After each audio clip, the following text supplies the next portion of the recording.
பார்க்க நம்ம வந்து ஒரு கருப்பு வெள்ளையில் நல்ல கிடேரி மாடு. கிடேரி மாடுனா அதிக வெள்ளை. கருப்பு வெள்ளையில்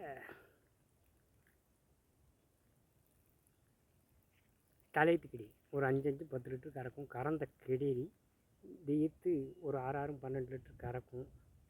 நல்ல நிறம். கருப்பு வெள்ளைங்கும்போது எல்லா ஆளுக்கும் பிடிக்கும், பிடிக்காத ஆளுக்கும் பிடிக்கும். நல்ல கிடேரி மாடு, நல்ல நிறம், அதிக வெள்ளை, காம்பு வெள்ளை கிடேரி மாடு.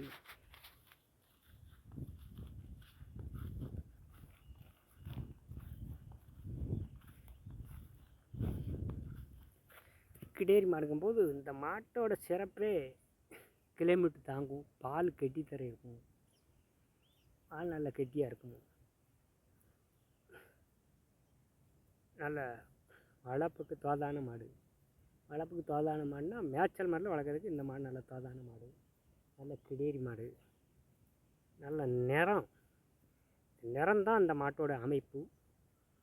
இப்படி கிடேரி வளர்க்கும்போது நமக்கு ஒரு 4 மாடு வைக்கிற இடத்துல ஒரு 6 மாடு வளர்க்கலாம். நல்லா பொடி தரது மாட்டை, நல்ல ரெட்டை குறுக்கு, நீர் வாடல், நல்ல கலரு.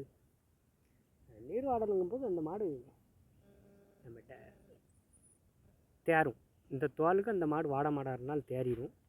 இது நல்ல தோல், நல்ல பொய்த்தோல் கிடேரி.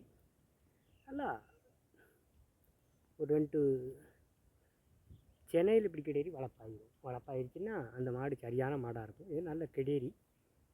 ஒரு 5 ஈத்துக்கு வச்சுக்கலாம். 5 ஈத்து வச்சுக்கலாம். இந்த கிடேரி மெட்டு விடாது. மெட்டு விடாதுன்னா காரம் கட்டு போகாது. குறுங்கால். மெட்டு விடுனா குறுங்காலாக இருக்கும். கால் விட்ட மாடுனா படுத்துக்கிட்டு எந்திரிக்காது. இது குறுங்கால். நல்ல குறுங்கால் கிடேரியில் நல்ல தரமான கிடேரி மாடு. குறுங்காலுங்கள் அது கால்சியம் பற்றாக்குறை வரும். இப்படி மாட்டுகளுக்கு ஒரு நீர் வாடலாக இருந்தாலும் பற்றாக்குறை வராது. நல்ல கிடேரி மாடு.